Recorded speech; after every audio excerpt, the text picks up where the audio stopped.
But when we break up into smaller groups, then there'll be a chance for you to say who you are and what your interest is. So this session is mainly about the vaccine program, obviously, and that's the sort of hot topic at the moment, and Sheffield, you know, what's happening in Sheffield. So we've got a really hot team of presenters, and without further ado, I'll hand you over to our first presenter. The presenters will introduce themselves, really. Fran, do you want to start? Yes, I'll start. Fran, hello, everybody. Sorry, somebody trying to tell me something. can you just hold on a second? I'd like to mute everybody just so that we don't get echoing running around. So if you'll need to unmute yourself in a second. Okay. Sorry, folks.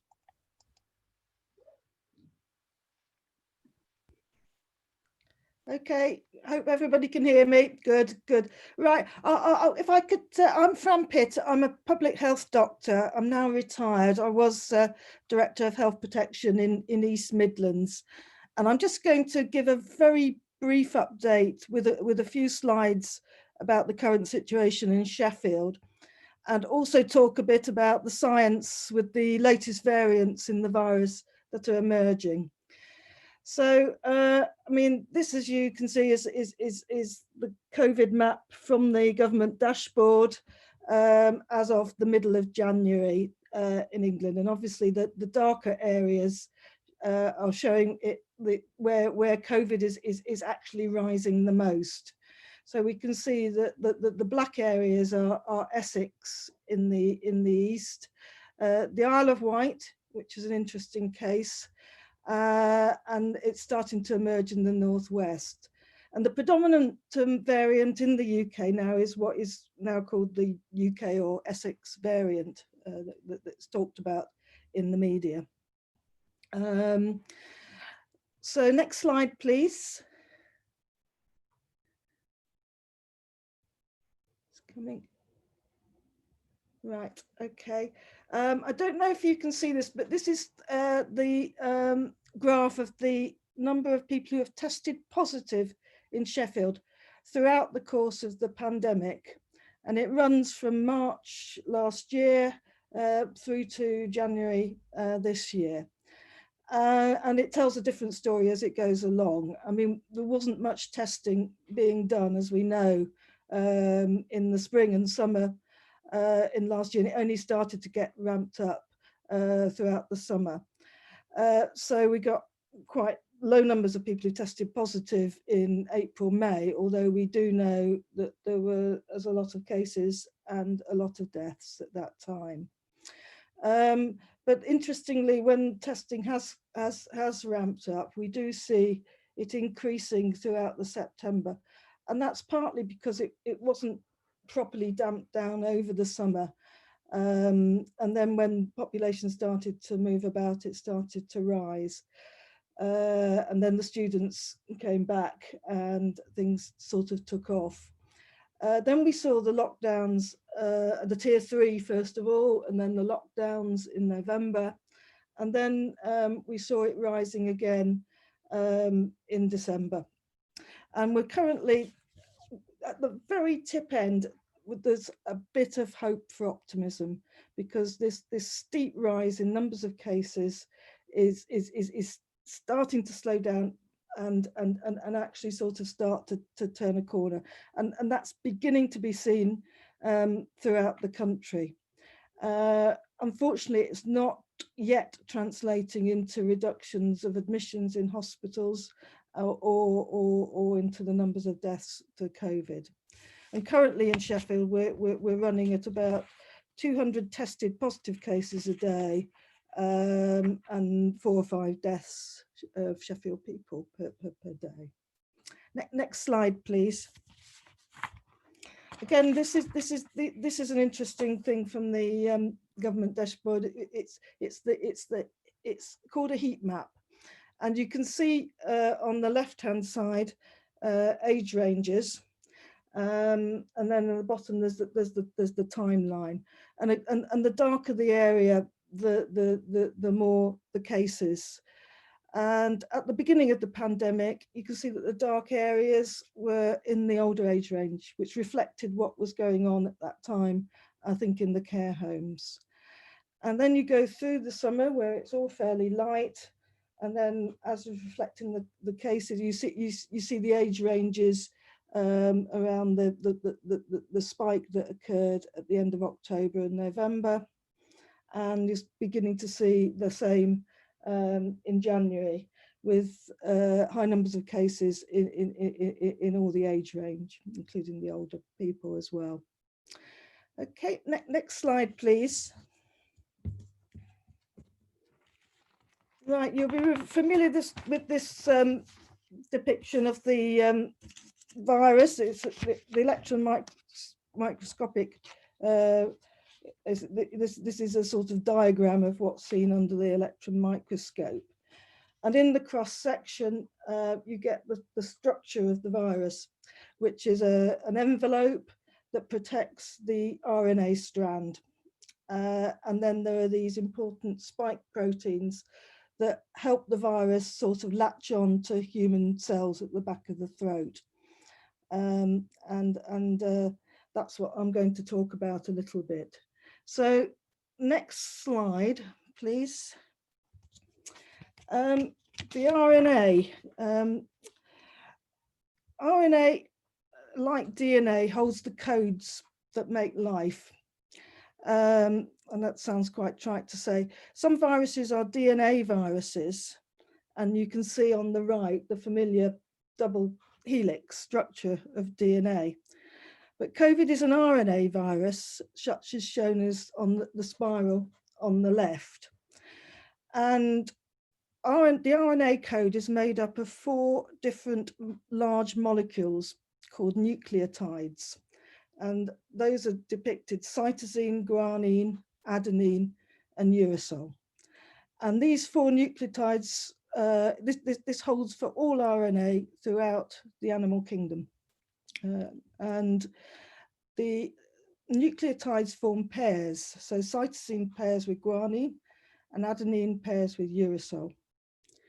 So the code, there's just these 4 and they form a code. And there's, in the COVID virus, there's about at least 30,000 of these nucleotides in different patterns forming the code.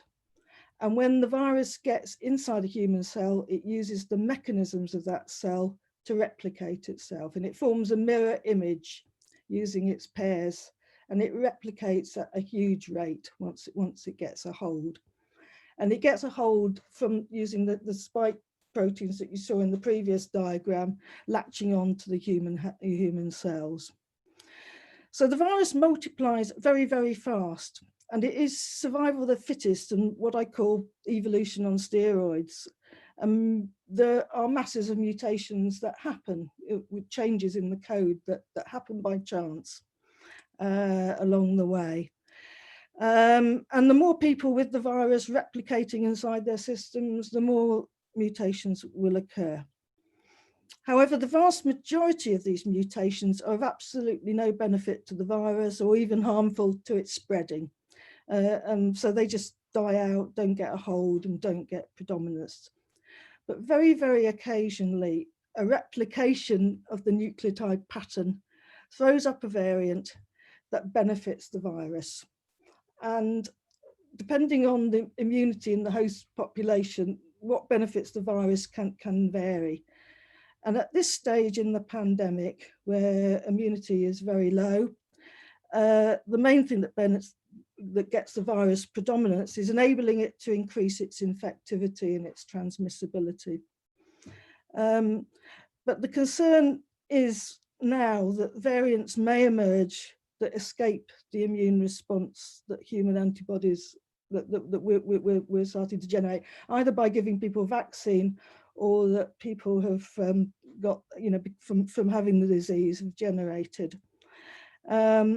And we know that this happens with flu viruses, and it's why people need a flu jab every year to counter new variants. And I think in time we will, see more of this. But I think crucially at this time, governments across the world are really worried about these variants because they are relying on a speedy vaccine program to actually dampen down this pandemic, so we can start to get on top of it. And that's why we're seeing closure of travel borders and all the rest of it. So next slide, please. The WHO are closely monitoring for what they call these variants of concern.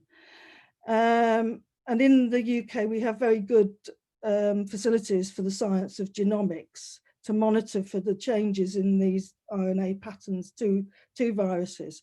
So we know that of 10% of the positive cases go for sampling, and they're actually sort of monitoring for these variants across the UK, as they are doing in other countries, and feeding that up to WHO. So these are variants that have been talked about in the media recently. You may remember the Danish mink last autumn, but only 12 humans were found to have got this. So although it had increased its infectivity, it increased its infectivity in mink and not in humans. So it's not of a concern as such. The UK Essex one shows increased infectivity, as we know. Most of all three, the UK Essex, South African, and Brazilian, have shown their variations to the spike protein, the spike glycoprotein, which strengthens its stickiness in binding to the receptors in human cells. And that has slightly given it the edge and increased its infectivity. There is a slight worry with the Brazilian one because it's shown the greatest change to the spike protein, and there is some concern that it may escape from the human immune antibody recognition. So what they're monitoring with the Brazilian one is, well, with all of them really, is the numbers of people that are getting reinfected. You know, if you've had it COVID first time round, and then you get the Brazilian variety again, then that might, you know, if a significant number of people, that's happening to a significant number of people, then that means that the antibody response to the Brazilian one is compromised, and they're worried that might happen with the vaccine.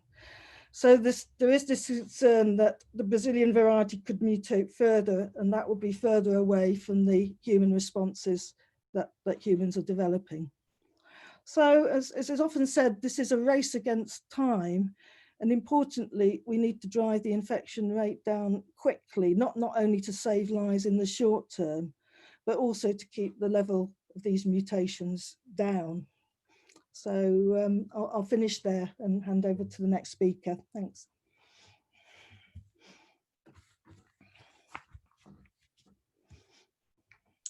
So thank you so much, Fran. That's for me, and I guess for quite a lot of other people, a new level of understanding. So it's really important stuff. So thanks, Fran.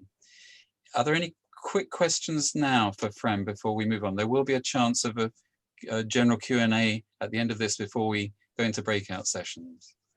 Any questions now? You might have to shout out because I can't see everybody. You're on 3 screens.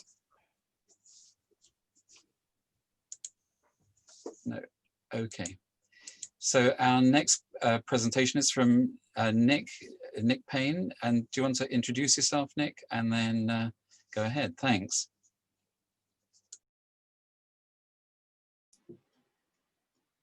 Hi, I'm sorry, I was muted there for a second. I hope you can hear me. Yeah, good. Just a minute and I'll just get the slides back up. Right, okay, I'm Nick Payne. Well, I'm like Fran, I'm a retired public health doctor, as Director of Public Health in North Derbyshire, and also a professor of public health, still working a little bit at the University of Sheffield. But since the beginning of the year, I've also been a volunteer vaccinator. So I say a little bit about that. What I was asked to do is to try and say something about the situation in Sheffield.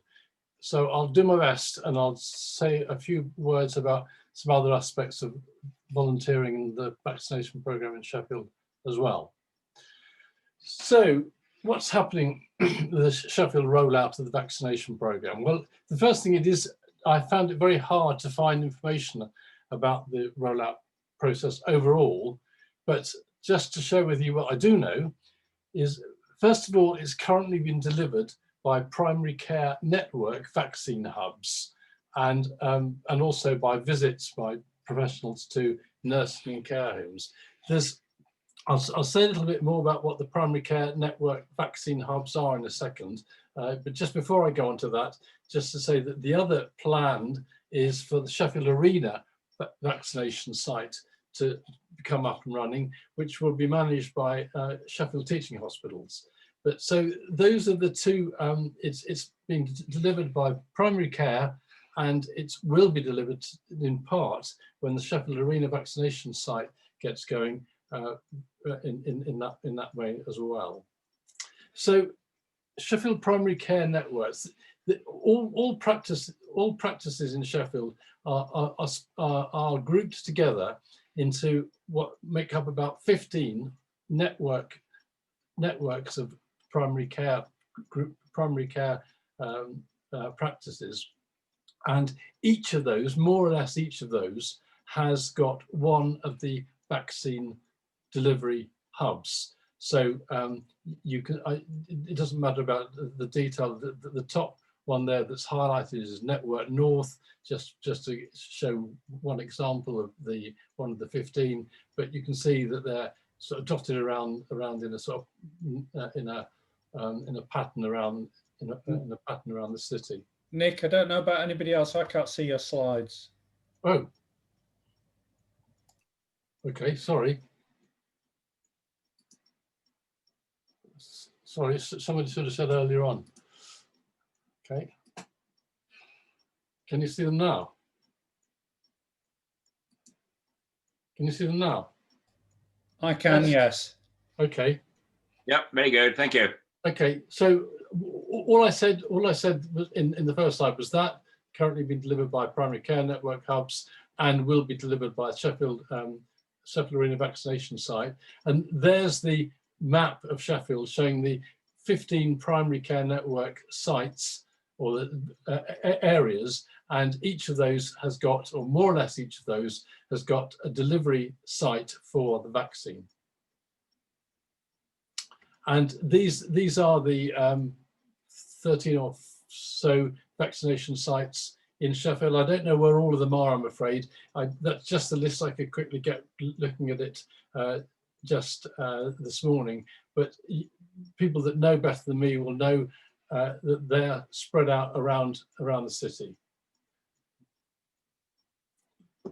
So that's what I know about where the vaccination sites are taking place, and people are being called, depending on how old they are at the moment, to come to one of those sites from one of the if you're in one of the practices that's in the primary care network for that area, you'll be called to the primary care network vaccination site, and that's where your vaccine will be delivered. Unless you're in a care home or a nursing home, in which case there will be people that will be clinicians arranging to come out and vaccinate you there, and that process has started. The process has started with the population at the moment over 80 and care home and NHS workers. But soon, this week or very shortly afterwards, that age group will drop down to the 70-year age group, and that will continue to drop down as we work through the population. Personally, I've wanted to help and try and do something to try and volunteer to give vaccinations, and there is a process for people working in the NHS, or there's a process for volunteering with the NHS. It's a rather cumbersome process, but it isn't impossible. It seems to me, however, easier to make local arrangements for volunteering rather than go through the NHS professionals application process. But the training requirements that the NHS professionals application, NHS professionals process actually sets out are actually very sensible. There's a big, long list of online training that people are asked to do. Problems with those have been very much exaggerated, in my opinion. I don't think there are many of those training programs that are unnecessary, and I think that I would absolutely strongly recommend them for any vaccinator volunteer.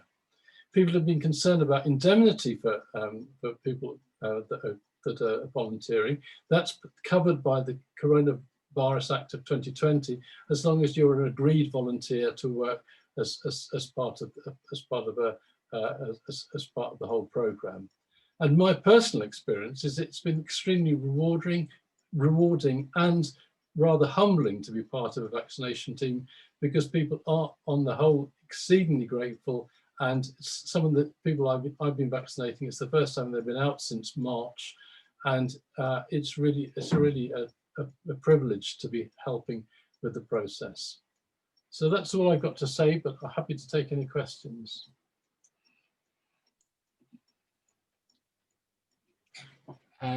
Thanks a lot, Nick. That's great. And I really like the sort of recruiting pitch that you did. So if people here are maybe NHS workers or have been in the past or think they can do this, then the volunteering route does seem to be really good. Ian, you've got your hand up there. I've got two questions. One's quick, which is given that volunteering in this way is potentially bringing you into contact with a lot more people and putting vaccinators at risk, do vaccinators get vaccinated? Yes. And the second question is, given that some of us have probably tried to get involved and gone through all the usual channels and filled out all the usual forms and are sitting here hearing nothing, what is the route to get involved? I stuck my hand up first to help out with this COVID in April, and I've not realistically been offered any credible role. I was asked at one point whether I'd go and work in a Nightingale in Birmingham, and that was about 2 weeks ago. But that's kind of impractical. So how do you get in touch locally? Well, just simply experience of one person. I contacted the local practice and they put me through to the primary care network. I explained who I was and what I'd done, and explained that I had been through the national program, training program, done all the required things, passed all the assessments, and that was the route that I took. So maybe some sort of local approach is better than the national one, but the national one is good in terms of giving you the training and the background about the vaccines and the whole stack of stuff about that's part of regular NHS mandatory training. Thank you. There's a couple of questions on the chat line from Judy Stewart. Do you want to, I can't actually see you on my screen at the moment, but Judy, do you want to unmute and ask your questions?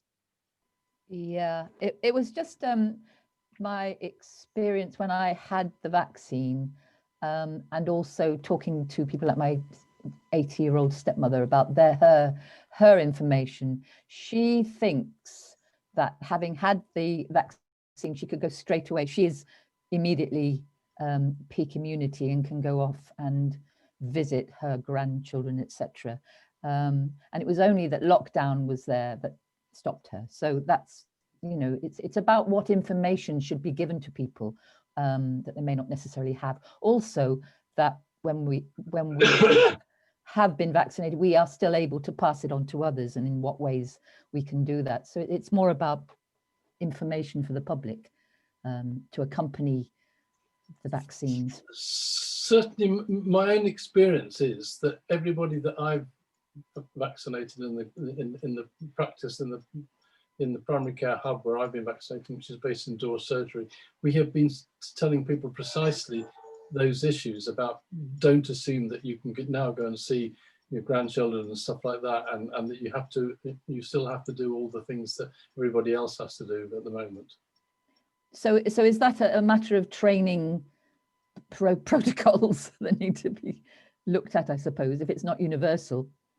I mean, it's certain. I'm certainly in the patient information leaflets, but it's something that I just tell people quickly at the end as well. Thank you. There's another little paragraph on the chat line from Amanda Pickard. Amanda, are you there? And can you unmute yourself? And hello, Amanda. And just say what your point is, please.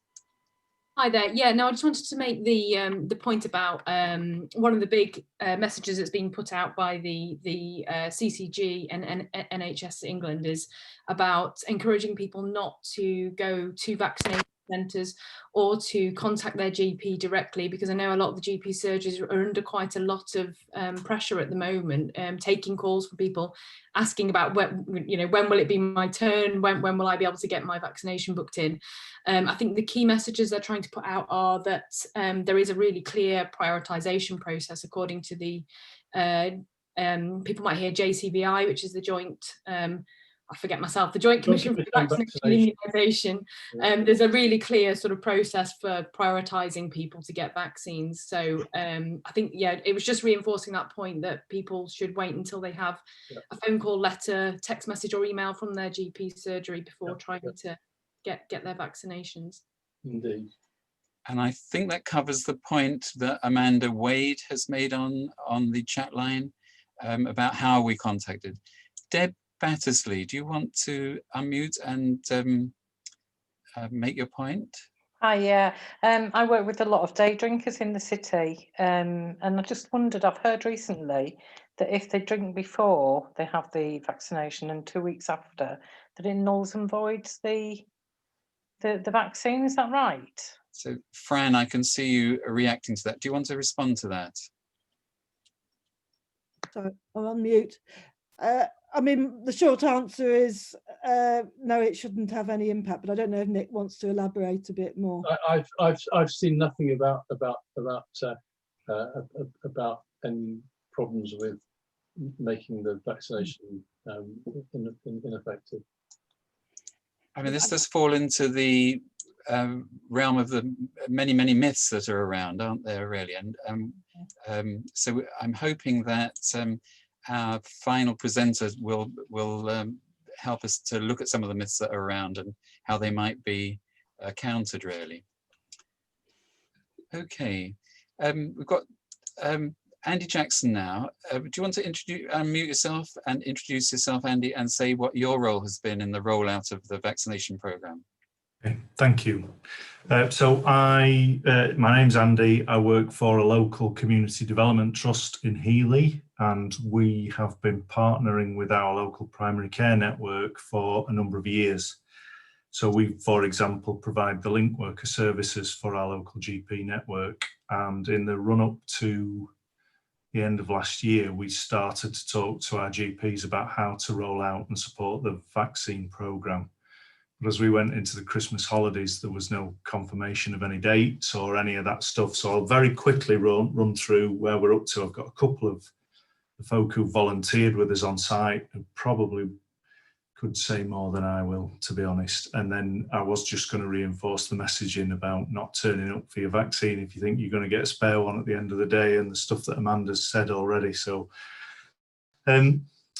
basically, our primary care network is quite interesting. It runs all the way from Gleadless Valley all the way down into the Sheaf Valley, covers a population of just under 50,000 people, and it covers 9 GP practices of varying sizes. It was one of the last partnerships to form, and forming a partnership of individual private businesses takes time and resource. So we're on the journey, and how well we work as a partnership and how well we integrate health with community we were sort of on a pathway with all of that at the point at which lockdown happened.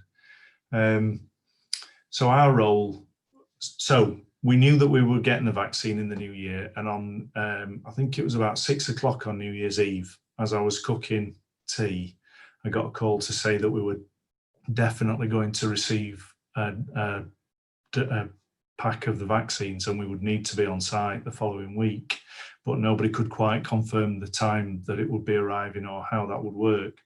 So essentially, we're all health practitioners, volunteers, community organisations had 2 days to mobilise our vaccine programme, and plus the weekend that we should have all been on bank holiday.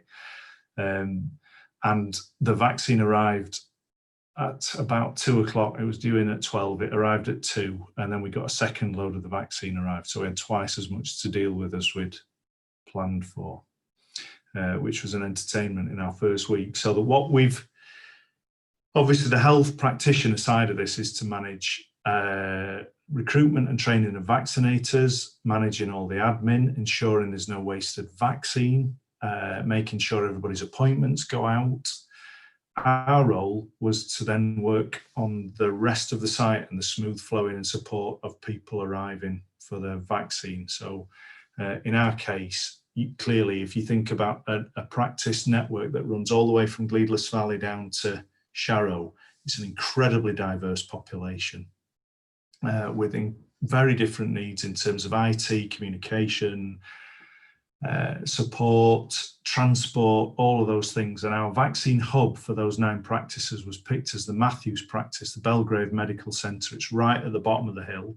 It's got a good car park and a good amount of space inside, and it could easily be divided up into a one-way system, so we could process.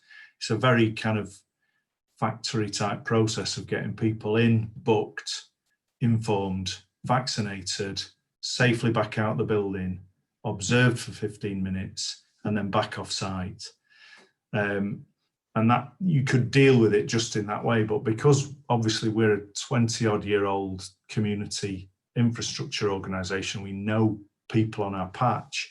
The issues that were really apparent to us were about how people would cope. The most vulnerable cohort, the over 80s, were the first in. The weather was awful.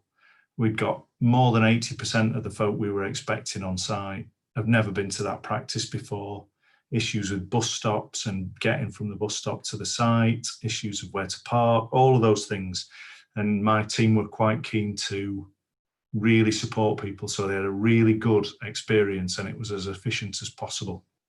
So, and we spent the first couple of days trying to recruit volunteers and trying to make sure we'd run round as many people as possible. So we weren't just preparing for the site, we were also contacting all the people who maybe couldn't use the booking infrastructure to book in and get the vaccine. So we were helping them book.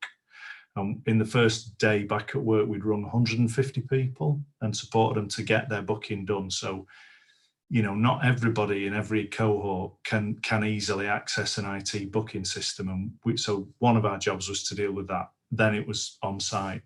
On site, we basically refused to do the car parking, which was what the idea originally for all the volunteers in Healy was. We'd manage the car park. And I said that that was a complete waste of the resource and what we could do and how skilled our volunteers would be, although I didn't have any. And we started to recruit volunteers, and Judy and others in this group, plus all of the mutual aid networks we'd got locally, just put the message out and recruited volunteers. We had no time to put together a job description or a brief or any of that. I rattled a page of A4 out to everybody saying these are the sorts of jobs we'd be doing, and then we got on site. And in that first week, 3.5 days, we supported 2,550 of the most vulnerable mobile individuals in our population to get vaccinated. I reckon in that first week, the longest anybody waited to get into the building was about 20-25 minutes. Most people were either straight in or had a 5-minute wait just to get booked in. And we wrinkled out a load of the little problems of where all the pinch points were in the system and how we manage it safely. And the key messages were, and the things we could do that the health professionals didn't have time to do, was we could make the process really friendly and kind, and we had the time to support people.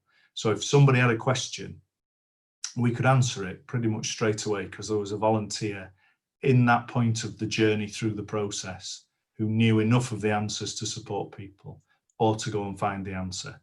And in that first week, we saw the worst week of the year to do it, really. We got people with really profound mobility issues, balance issues, walking on sticks, walking with support of their carer, people attending with their carer, which then brought all sorts of additional issues about distancing and COVID safety infection control.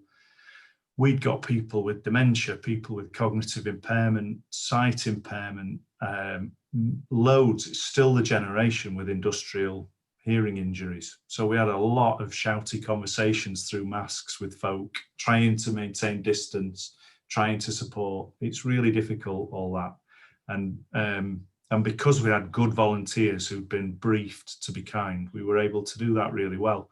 And I think that front end of an organised, efficient, kind community face meant that everybody was kind of calm, and we had very few adverse reactions or anxiety, fainting, those kinds of issues. We had a couple in the first week. So 2,550 vaccines, a couple of people dizzy, one pair of gloves, one hat and one hearing aid lost. And that was kind of it. And 20 minutes was the maximum wait. So at the time when we were seeing 3-hour queues everywhere else, our vaccination program had done kind of really well. And it was intense, but we did well. By the end of the second week, we'd sort of wrinkled out a lot of that. We had snow and all sorts of issues of accessing the site on top of everything else. And we managed that to the point where we've now got 4,000 vaccinations done. And we have a cohort of about 30 or 40 volunteers we can draw on, most of whom have done most of the jobs or spent time in each bit of the process, so they understand what the role is and how to support, and we're starting to spot problems as we go. So it's been very informal and very quickly cobbled together, but we're starting to build in resilience. And my final reflections are, the one thing that nobody planned for, I did a bit, but nobody really fully understood, was how the cohort we were dealing with have no resilience to the cold. So that, you know, if you wanted to plan a vaccination program, this is not at a national level how to do it. And 2 days notice is not enough notice. And the process really, in my opinion, wouldn't work without a really well organised cohort of volunteers alongside the health professionals. And that's not been resourced, it's just taken for granted. So in my world of community infrastructure, the fact that volunteers are just taken for granted again and are underpinning a system is kind of quite frustrating. But the day-to-day experience of supporting a cohort of people who need our help to have a really good experience of the NHS, and for many to have been out of the house for the first time in a year, and it literally that this virus has imprisoned a generation of folk, and it was really moving to be part of the interaction with those people at that time. So that's where we're up to. Reflecting on where we're next, as we move down the cohorts, we'll see more resilience within many of the people arriving. And I'm interested to see how that translates from just deep gratitude and relief and release through to, I'm at work, I don't want to queue up, I need my vaccine now, and all of those messages, and how we'll motivate volunteers to continue a role when the cohort have very different needs and the process becomes much more long term. So I'm starting to think ahead again now about how we do it. But one thing I am very keen to point out is you can't rock up to a GP network hub and get a spare vaccine at the end of the day. The process is incredibly well managed, and it is vital we don't waste any. And so of those 2,550 in that first week, we managed it down to the last one. There is no such thing as vaccine being wasted. And actually in Belgrave, there's no such thing as a spare vaccine. It's being managed really well. And I've been right impressed with the way the health professionals have dealt with all that. That's my take on it. There's some people here who've also helped out, including Judy, who was our star recruiter. I wouldn't have had a cohort of volunteers if it hadn't been for Judy. Great. Andy, that's brilliant. I mean, it's humbling really to hear, you know, your experiences and based on so many years of looking after different Sheffield communities. So thank you so much and for that contribution. Nick, I noticed your hand up, and there are also some chat questions that I'm going to cover in a moment. Nick. Andy, that was absolutely terrific. I mean, you said so many things that that are really, really important to say. Being part of the process, I was enormously impressed by all the volunteers that we had, and doing all sorts of things and clearing the car park of snow, and all those things are so important. And I just think that the object lesson here, and it relates to Sheffield Community Contact Tracers, is how the volunteer process has been enormously successful, and how big a contrast that is to the disastrously managed national test and track and trace, which is just not hasn't learned the lessons about how important the volunteer approach is for the whole of this. Yeah. Okay, so from the chat room, I'm struggling slightly because there are quite a lot of questions now, but I'll do my best really. There's a question here from Martin. He's asked me to read it out himself, but it's about the priorities. And I guess this is aimed at Fran mainly, maybe Fran and Nick, other people can chip in as well, whether the priorities are right, that people over 70 are less likely to spread the disease, and maybe police, teachers, postal workers, shop assistants, other essential workers should be included in these priority groups or moved up the priority chain. So so Fran and Nick. I mean, I've given somewhat of an answer. I think the answer at the moment is that hospitals are at tipping point, and they really are. I mean, it's so much worse than any winter pressures at the moment, and that is why the crucial need at the moment is to protect the most vulnerable, with the aim of trying to reduce as many people as possible from going into hospital, and also to protect the staff in care homes and in the NHS, because currently, as I understand it, about 20% of staff are off at any one time, either self-isolating or because they themselves are ill with COVID. So, you know, they desperately need the staff to care for people. So I think, you know, I do think the priority levels are actually quite well thought out, you know, and the aim is very quickly to get all the adult population. Don't know if anybody wants to add. So there's some other questions here about what happens when people are less mobile, and Andy, I think you've mainly answered that really, that you do your best, but Andy, carry on. So what I forgot to say, sorry, is that we were dealing with the Pfizer vaccine, which has a very restricted sort of ability to be moved about. So we're delivering through a single hub on that basis. At the same time as we were delivering the first 3 batches of the Pfizer vaccine, we had also received a batch of the Oxford AstraZeneca vaccine, which is more mobile. And at the same time as we were dealing with the mobile 80-year-olds, care home frontline staff and care homes were receiving the Oxford AstraZeneca vaccine. At the point that we're now at with the next week, I think we're delivering Oxford AstraZeneca on site all week. So it changes the amount of time we have people on site, and I'm really interested to see how that changes the dynamics of managing the site and the safety and the resilience to the cold. And I also felt the same way about whether we were prioritising the right groups until I saw the reaction of the people who we were greeting on site, and how profound the impacts of this has been on them. So yeah, I think it'll get better as we roll down the ranks and there's more AstraZeneca vaccine available in terms of dealing with other cohorts and groups, I think. Okay, so I'm going to ask Steve Pagden now, who's another of our contact tracer stalwarts and who has also volunteered for the vaccination program. So Steve. Yeah, good afternoon, everyone. I am a volunteer working with Andy, or under Andy, if you like, at Belgrave. I have to say, Healy Trust have been absolutely magnificent in the way they've thought through the various issues right the way through, and that has enabled us as volunteers to, if you like, think for ourselves and look for problems, anticipate them, and try and deal with them.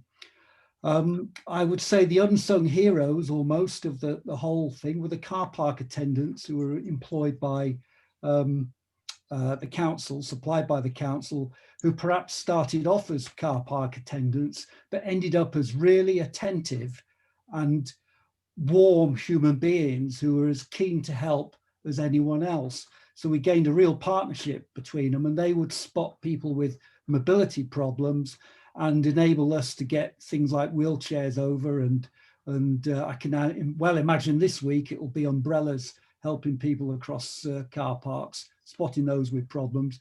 And you could start settling people down from the car and start introducing them to the process from the car when they were dropped off. The other thing is some people are at the edge of their capabilities when they come, and they come maybe in a taxi or something, and often haven't thought about how they might be getting home again. So another job for the volunteers is to watch out for those people and deal with them, make sure that a taxi is rung or something. So you spot them on the way around, inform the people in the waiting area to just keep an eye on them, because otherwise they'd wait for their 15 minutes and then think about going, and then they've had another 20 minutes in the cold or whatever, waiting for things.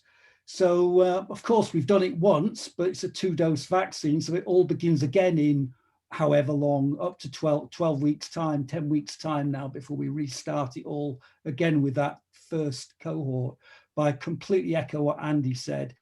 Fantastic. It was so uplifting to be talking to many of these people who've been locked away for a year nearly, and here was their opportunity to break out into the world, and they're as entitled to be out in the world as the rest of us. So I think not much else to add. Brilliantly organised, and I can't wait to get going again on Wednesday. Thanks a lot, Steve. That's wonderful. Susie Miller, can I put you on the spot about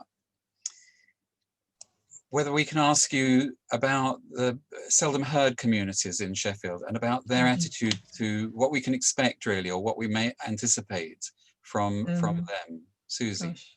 Seldom heard. So seldom heard, you've got the various linguistic sort of like linguistically sort of like marginalized communities. You've got people from the deaf community, which I'm not part of. So anybody here that has the link to that community.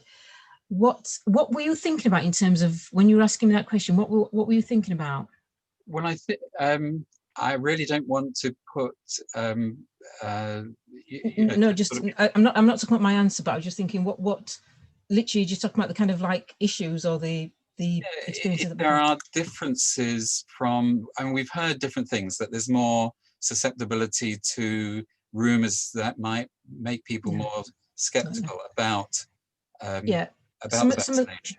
Thanks for that. Some of the challenges that we'd noted at MAN and some of the other organisations that we work with is that if your first language isn't English, and with the best will in the world, your first language is not English, your literacy may not be in either English or another language. So most of your information may be through oral communication. If that's the case, one of the things that we'd noted is that people could be getting a lot of information in their first language, and everything that they're getting maybe in English, even if it's translated, that there's a whole process that that they're not connecting with, and that's a challenge. That's one of the challenges that I think we'd mentioned before at a COVID confidence and contact tracing event. I think we need to make sure that what we've got is, as much as possible, visible people in the visibly Black and minority ethnic communities, sort of like that are getting the vaccine. We need to make sure that those people are telling their stories, because again, similar to what I talked about in terms of your linguistic starting points and communication issues, people need to build confidence from the people on the street.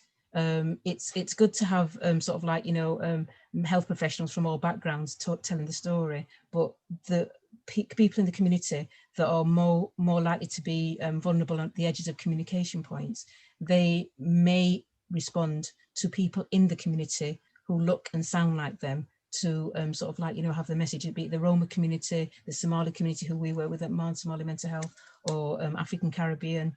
There's different levels of what information points people are accessing, and we just need to be sensitive to how all the valuable things that have been shared today, how does that transmit when you're communicating for somebody whose first language is English, whose sort of like, you know, communication points may not be literate in any language, or whose sort of like, you know, faith has been used as a tool to sort of like, you know, raise concerns about whether, you know, the vaccine is safe. One of the things that Basra, who's here with me somewhere, one of the things that Basra and I did a couple of weeks ago with Somali Women's Wellbeing Wednesday, which we do, chair aerobics every Wednesday, when we talked to the women about, you know, coming into these kinds of sessions that we've been running, like the COVID confidence, and when we got people to remember and think about sort of like one of the experiences that quite a few Somali people have actually had of actually facing TB and the history of that and what changed, and getting people to tell their stories of maybe what they've had as maybe historical experiences with particular vaccinations and what kinds of things worked either in their places of origin or stories that they brought to them in the UK, or even what they've experienced in the UK. Those are the things that are important. We haven't got a lot of time, but we do need to listen to people's stories. I'll shut up now because I'm waffling. Susie, I've never heard you waffle. It's always good to hear from you. Thank you so much. And that's really important stuff. I'm aware that there are a couple more questions in the chat, but I'm asking people to hold on to those for when we do breakout rooms, please, because there's one final presentation now from Alice Krahelski, who will introduce herself and do a session on the myths surrounding the vaccine. So Alice, are you there? Please introduce yourself. Hi, my name's Alice. I'm a third-year medical student, and part of our course we had to do, well, I got a project to work with the Sheffield Community Contact Tracing Group, and for part of my project I created this presentation on kind of COVID myths, what some of the myths, examples, why they exist, why people might spread disinformation for my project. So this is what I'm presenting today. I'm going to share my screen. Oh, I can't seem to share my screen. I think the host needs to allow screen sharing. Ian, can you allow Alice to screen share, please? Should be okay now, Alice. Try again. Got it.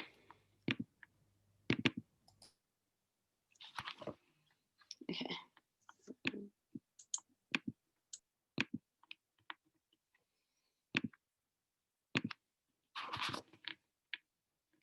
Okay, so COVID-19, true or false, myth busting. So let's consider the places where COVID-19 is spoke about. As we know, there are numerous. And on this slide are a few examples. They're all similar in the way that they provide some sort of information about the current pandemic, however differ in whether what you see written has been fact-checked, whether it's from a reliable source and it has evidence to support it. So the next few slides are a few examples of information that has been circled around about the pandemic, and you may or may not have seen them. So 5G mobile networks can spread COVID-19. No, this is false. 5G mobile networks definitely cannot and do not spread the COVID-19 virus. Viruses can be transmitted via contact, droplets or aerosols. respiratory droplets from an infected individual when they cough, sneeze, or speak, or through touch of a contaminated surface, then touching one's face, nose, eyes, or mouth.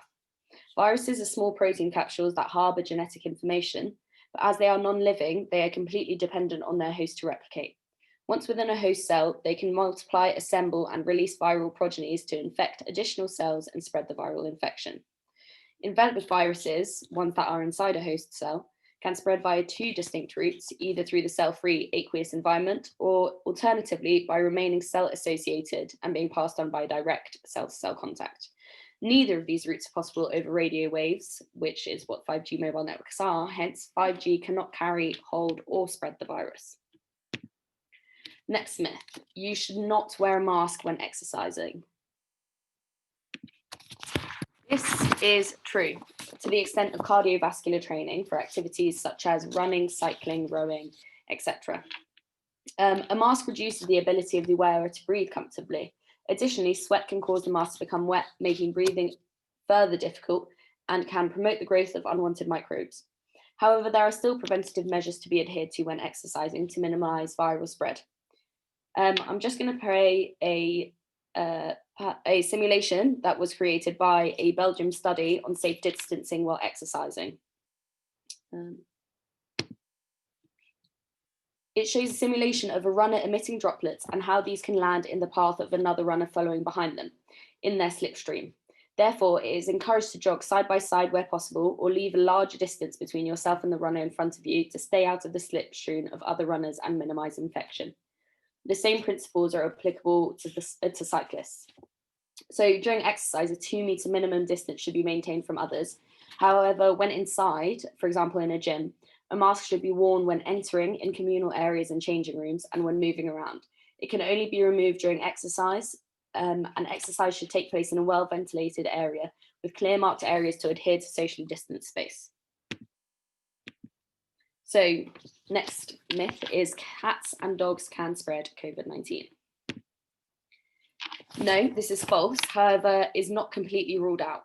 Current data states that the risk of virus transmission from animal to human is very low. A small number of pets worldwide, including cats and dogs, have been reported to be infected with the virus after close contacts with infected individuals. Of those, some got sick and others were asymptomatic. Of those that did get sick, majority experienced mild illness and all had fully recovered. There are no documented cases of dogs or cats spreading the virus to people. There is no evidence to indicate that the virus can spread to people from skin, fur, or hair of pets. Recent experimental research shows that animals can spread infection to other animals of the same species in laboratory settings. The viral genome inside of the virus will require slightly different genetic material to infect species with differing DNA. Hence, the genetic distance between different species makes viral cross-species transmission very difficult. Having said this, it is still encouraged to practice healthy habits around pets and other animals, such as hand washing and maintaining good hygiene. The next myth is, can prolonged wear of a mask cause oxygen deficiency or CO2 intoxication? No, this is false. While wearing a medical mask, proper fit is important. It should be tight enough to allow you to breathe normally, and the rod at the top should be bent to fit the bridge of your nose. Conducting an experiment on patients with COPD, results showed that after 2 hours of mask wearing, researchers found no clinically significant changes in any participants' end-tidal carbon dioxide measurements. This is the amount of carbon dioxide in an exhalation. They also found no changes in blood oxygen levels after 30 minutes of wearing a mask while resting.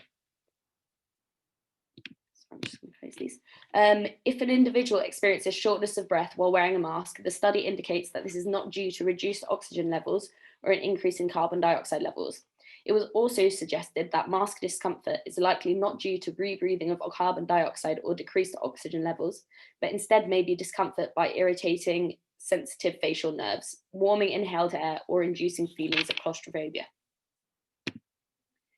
Can drinking, injecting, or bathing in bleach, disinfectants, or other chemicals protect you from the virus? Definitely not. They cannot. All the listed products are highly toxic and should never be swallowed, injected, or rubbed onto or into the body. On surfaces, alcohol-based products inactivate the virus particles by disrupting the structure of the proteins on its surface in a process called denaturing. Hydrogen bonds between amino acids that make up those proteins are displaced, so the proteins lose their shape, structure, and function. These products are encouraged for cleaning purposes, however, they should never be used anywhere on or in the body. Doing so can cause very serious health problems, as bleach is corrosive. It can cause chemical burns on skin. Mild exposure from inhalation can cause coughing, a burning throat, and stinging eyes. If drunk, bleach can oxidize and burn the tissues of your mouth, esophagus, and stomach, causing severe dehydration, vomiting, diarrhea, chest pain, lowered blood pressure, coma, and potential death. Hand sanitizers do contain alcohol within them, and we do use them on our skin. However, they have been created to be safe to use. Do face masks always protect against the coronavirus? This is true. Masks are a simple barrier, as in they do not always protect against the coronavirus, sorry. Masks are a simple barrier to help in preventing respiratory droplets from reaching other people, and there are several strands of evidence supporting the efficacy of them. Alongside conducted studies show that masks drastically reduce the spray of droplets when worn over the mouth and nose, as seen in this simulation here. The simulation above compares sneezing with no mask, sneezing whilst covering your mouth, and with a mask on from different angles. The mannequins are seen 2 meters apart, and it is clear to see the effectiveness of a mask, despite particle distance and reach being greatly reduced. Some particles still make it through the mask barrier, as seen in the lowest third. Both disposable and cloth face masks can protect the wearer against droplets. However, neither can guarantee protection against aerosolized particles, as both the diagram and the simulation show. So what is information disorder? Here are the different types of information disorder.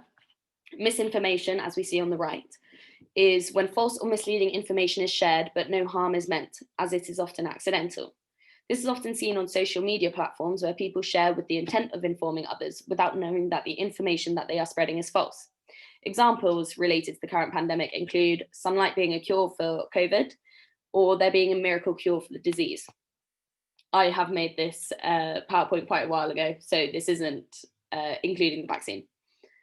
Disinformation, the one we see on the left, is when information is fabricated or deliberately manipulated and is knowingly shared to intentionally deceive the public, which can ultimately lead to public harm. Purposely created conspiracy theories or rumours that serve something other than the public's best interest.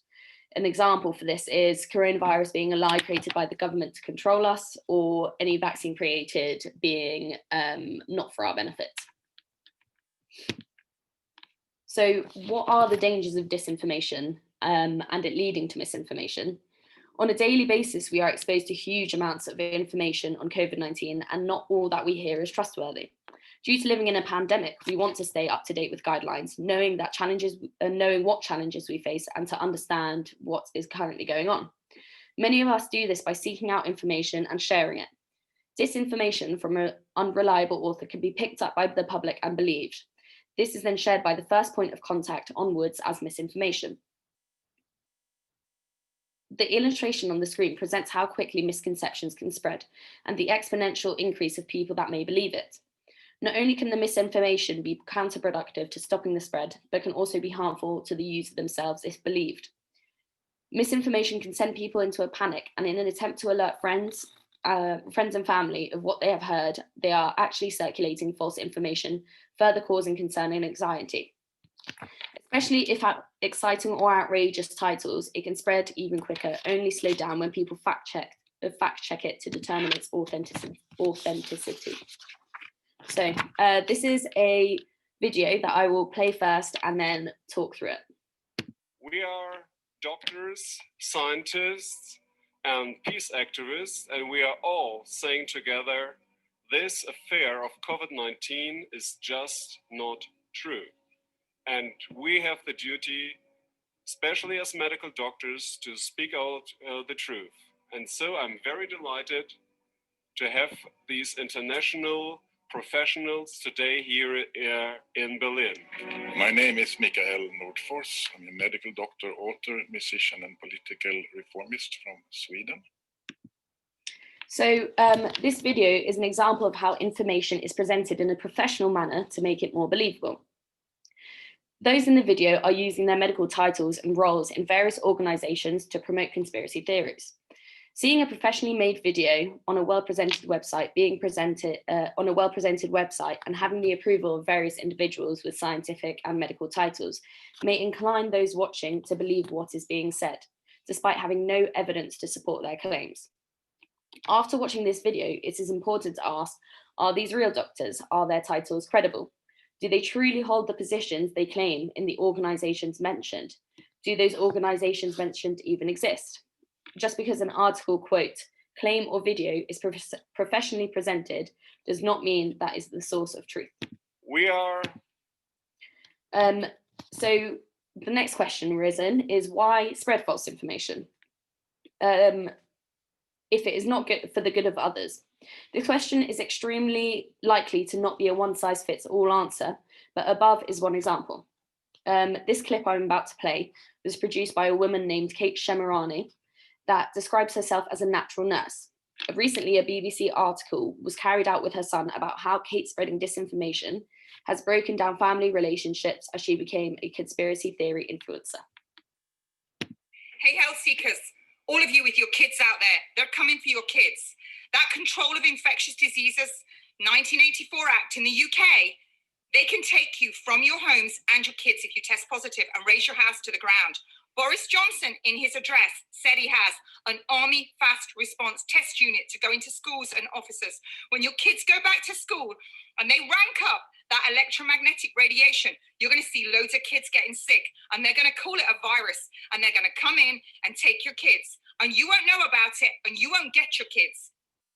So she has become an anti-lockdown headliner, promoting that COVID-19 along the claims we've just seen. She's promoted that COVID-19 is all a lie, that the vaccine plan is to kill us, and it is to change our DNA, whilst preaching that health guidelines have been put into place by controllers. However, all the claims she makes, she provides no evidence. This is massively dangerous to public health as people are discouraged to follow health guidance, which is vital to preventing this virus spread.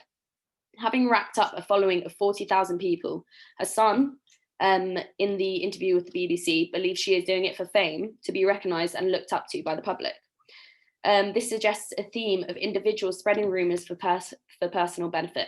I believe now so she had a Twitter and a YouTube account. They have both been now deactivated. And a few months ago, I think she got detained or arrested. Hey, health. So. 6 ways to fact check. So evaluate the source. Who posted it or where have they shared it from? What was the original source of information? Within this, also consider clues of unofficial information, such as poor spelling and grammar, unprofessional visual design, excessive use of capitals and or exclamation points. You should click away from the story to investigate the site it is on, its mission and contact information. You should read beyond the title. Titles can sometimes be over-exaggerated for maximum impact and clicks to provoke panic or distress the reader. You should read the whole story, whether the title is truly what is written about. Identify the author. Research who wrote the piece of information. Are they real? Are they credible? What else have they written? Date check. Is the date recent? Is it relevant to current events? Has an image or data within it been used out of context? Old news stories may not be relevant to current events. Use of evidence. Trustworthy stories will commonly back up their claims or information with facts. You need to check the supporting evidence is from reliable links, or does the information given actually support the story? Compare it to fact checkers.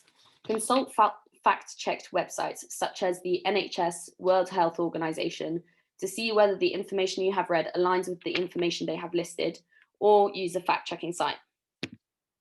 Here are a few examples of websites that can be referred to and used as trustworthy sources of information. Any new guidelines, new advances in treatment, and general information associated with COVID-19 that is reliable can be found here. Snopes, the website that is in the top left box, is a website dedicated to debunking theories and fact-checking any current news on the coronavirus. Sources to avoid. Here are a few. Social media can be a very dangerous place, especially when it's been shared by many people, as many people read it and believe it. So an example of a debunked claim. Someone telephoned in to the public city council meeting in Alberta, claiming to be Dr. Roger Hodkinson, a specialist in pathology, and claimed that the coronavirus is a hoax and nothing more than the common flu. This then caused a news story about COVID-19 being a lie to be circulated from the words of this doctor. So what in the story was true? Dr. Roger Hodkinson is a pathology specialist and is the CEO of a biotech company selling COVID-19 tests. He did call into the public city council meeting and call the virus causing the current pandemic a hoax. But what has been debunked? He is not the chairman of the Royal College of Physicians and Surgeons of Canada, and since these claims, the medical organisations have since distanced themselves from any associations with his comments. The claim of being the president of the Alberta Society of Laboratory Physicians was also refuted, as the organisation has not been under that name for 25 years, and Dr. Roger Hodkinson is not a part of it. This is just one of the examples of the stories that Snopes has debunked, but more information about this can be seen on their website. So be wary of what you read. Don't let yourself be influenced by information from any unknown, unproved, uncredible sources. And remember the 6 ways to fact checks next time you read a story, new guideline, or an update. Thank you. Oh, thank you, Alice. Yeah, I'm not being patronizing when I hope I'm not being patronizing when I say it's just fantastic that at your stage in your career, you're able to put together this stuff so clearly, and really thanks a lot. Faraz Chowdhury, you made a couple of comments on the chat room, and I wonder if you want to unmute yourself and say something. It can be a question or just a contribution to the debate if you wish. Faraz. Yeah, good evening. Yeah, I just, it's really mainly about the questions I've put on the chat regarding the virus and the status of testing lately in Sheffield. I put those questions on the chat so that I remember what to ask. And do you want to go ahead and do that? Do you want to ask the questions now? Go ahead. Yes, just really, I rent my house in Sheffield in a housing of multiple occupancy. And I just want to be sure that all the measures to keep myself safe from the coronavirus is that I'm doing is good enough. Like, for example, I mean, what do I mean, first of all, is it safe enough? It is safe enough for me to make sure that the corridor is empty when I walk in it, and make sure there's no other tenants walking that same corridor. And I think I know enough about keeping that building always ventilated with the windows open. I understand that's also a way to keep that building COVID safe, and I hope that the property manager in my rental is doing this. And also, I also hope that he's keeping the communal areas COVID is safe, clean to COVID standards. But I've got my own layer of protection that I would expect I'll need to employ, which is, I mean, somebody told me that aside from perhaps the disinfecting the services every time I touch them, before I touch them or come into contact with them, that the COVID-19 virus can actually spread through shower droplets. And so I would have to wait until the shower room dries itself before I enter it. And there was another one about let me just have a look. Okay, while you're thinking of that, perhaps we can ask Fran to field that one. Yep. I'll unmute myself so I can. Hello, hi. Hello. I mean, I think it's tricky when you share facilities with other households, as you described, and you obviously try to think of solutions. I mean, in the indoor environment, aerosols can build up. So I would, if there's quite a few households, I'd consider wearing a mask in the communal areas such as corridors. I think the way you described ventilation was really good, and that is some of the key to all this. Yeah. I don't know how frequently the shower is being used. That would be my question. You certainly would want to leave some time and clean the shower between usage. So that's where your bleach does come in useful. I would, everything else, about ingesting bleach is No. I don't read Donald Trump's advice. No. But I think cleaning, bleach will clean, diluted, I would stress, to clean areas beforehand. So it is around the good hygiene.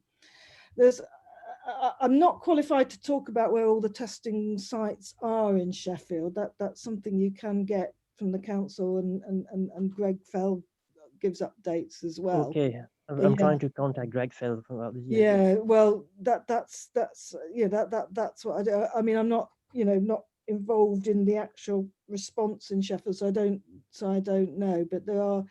But the thing you've got to be aware of with getting a test is it will only show up when you've, A, it's not 100%, and B, it will only show up 4 or 5 days after you've sort of contracted the virus. So there's absolutely no point in getting tested immediately after a contact, because the disease won't have taken hold with whoever's got it, and it takes 4 or 5 days to incubate. So the reason why I was asking about the status is there any best of data testing that we've got at the moment, better than PCR and better than lateral flow? Because I was quite hyped up about lateral flow until I realized the accuracy is not as great, which was disappointing. No. So I don't, and I mean, I really would like to be tested, even though I haven't had any symptoms yet, which is really problematic if I need to know whether I've had symptoms, whether I've contracted the virus before I travel anywhere. Yeah. So is that why? I mean, you've got to be clear why you want to have the test. I think that's the thing. Well, at least to know if my precautionary measures have worked. All my social distancing, my hygiene, proactive hygiene measures, and my every precaution I've taken to stop myself contracting the virus, whether it's worked. So I will never know if the results are, if the tests are not available or the results are not accurate, and I have to wait days. I think that the test won't answer all those questions, I'm afraid, unless you've got symptoms. Really, that's the problem. Ian or Fran, do you want to say something about the difference between the lateral flow test and the PCR? Ian or Fran? Well, I was going to chip in really about testing, because in general, if you've got no symptoms, and the test will only tell you how you are at a point in time, you can't, and you've got no real reason to be tested on a regular basis, then I'm not sure it will add very much. What I would say is that if you've been living in the same place for several months under this situation, you must be doing something right if you haven't got sick. So I would just suggest you maybe consider what Fran was saying about. I tell you what my specific situation is.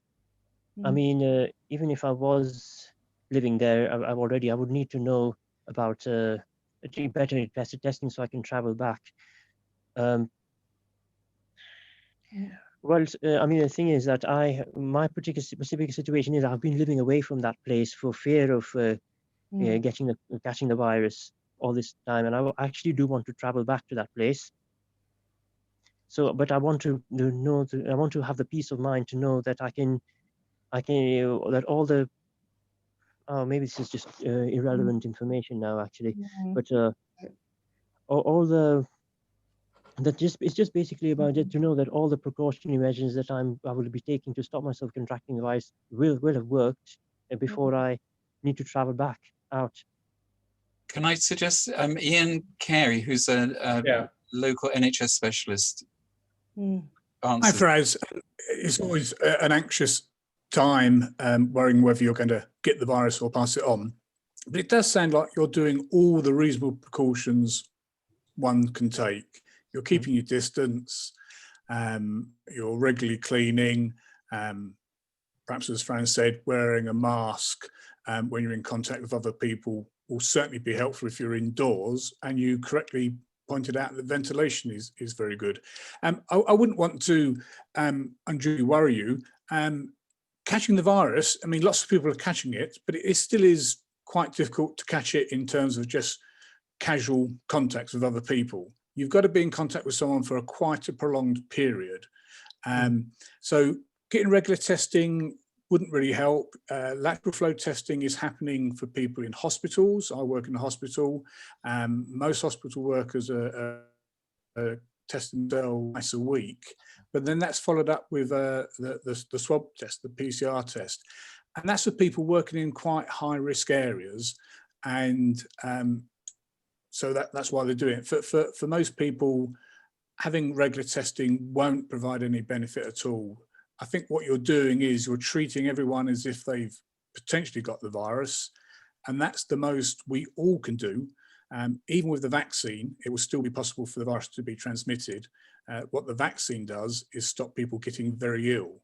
We still need to, for some time, practice the hands, face and space, and in a well-ventilated setting when indoors. So I think you're doing all you can, and my advice would be to get back to where you were living, carrying on as you have been, washing your hands, wear a face mask when you're indoors with other people, and keep a good distance from other people.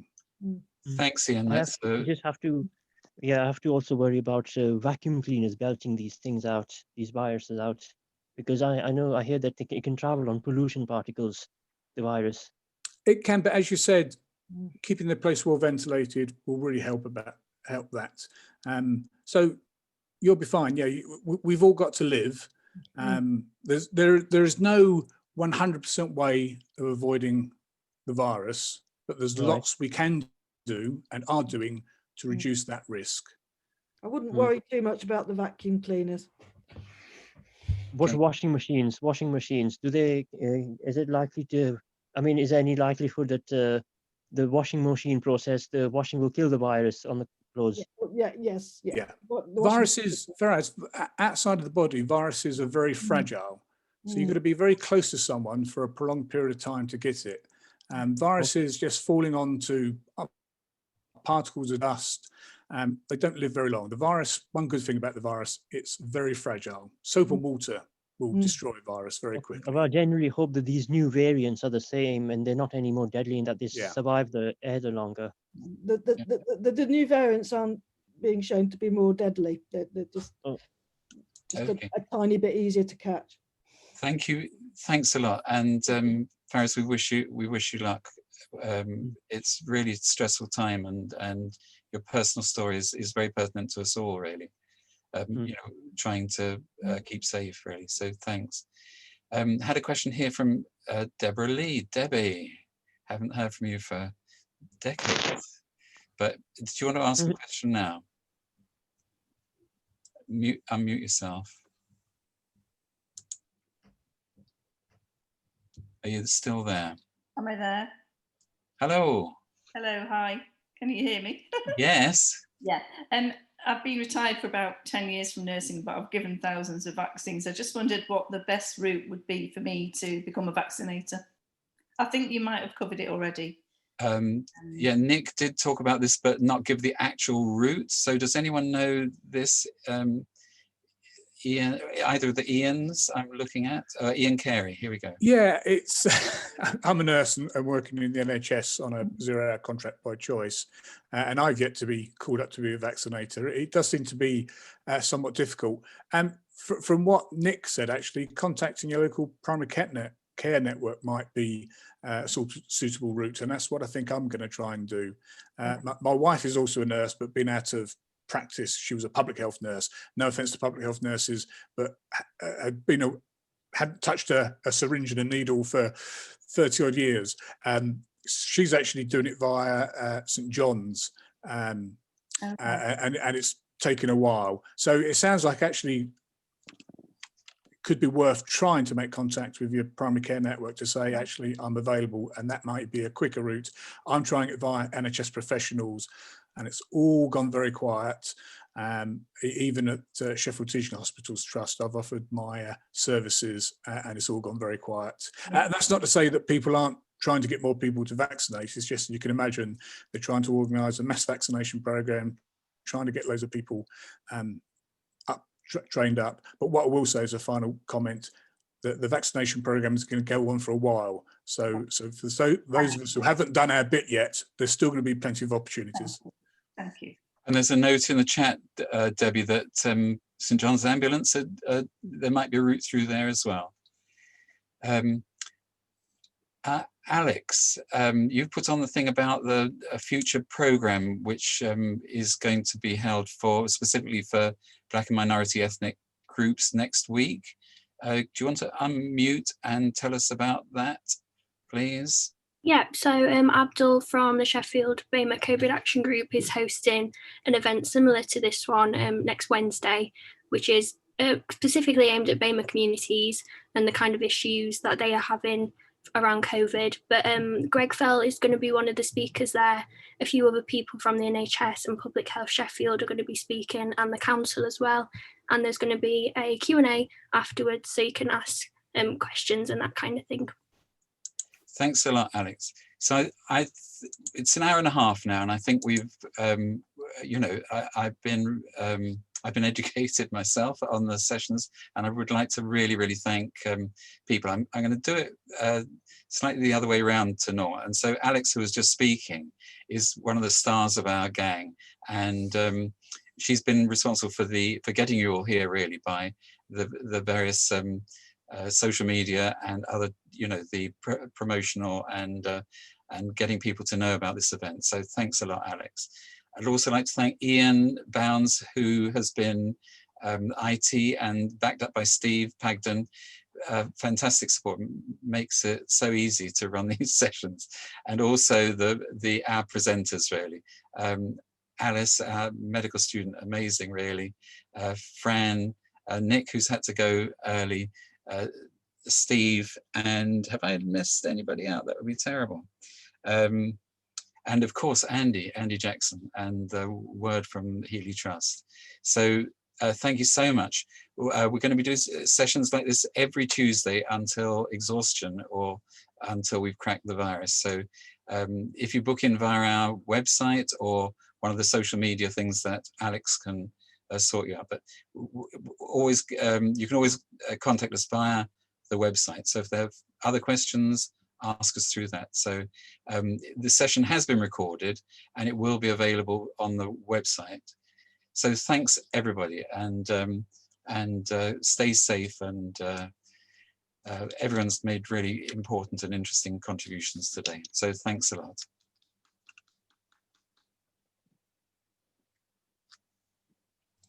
I've seen a message go up by Jack that says every second Tuesday. Oh, every second Tuesday. Every second Tuesday. That's from Jack. Thank you.